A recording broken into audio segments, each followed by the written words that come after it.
In this video, I will show you tips for fixing the camera control button problem with the settings given on your iPhone 16. First, launch the Settings app on your iPhone and scroll to Camera option.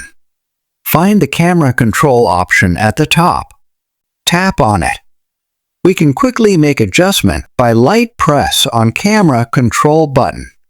Another setting under the Launch Camera is single click and double click. Select the right option with a single click. The last setting is to choose the app that will open when you click the Camera Control button. Select the camera default. If you wish to open Snapchat or Instagram app camera, select this option. Another helpful solution is to enable camera control from accessibility settings. Launch the Settings app on your iPhone. Scroll to Accessibility settings and find Camera Control. Enable the toggle Camera Control and select adjustment as of your need from lighter, default, and firmer options.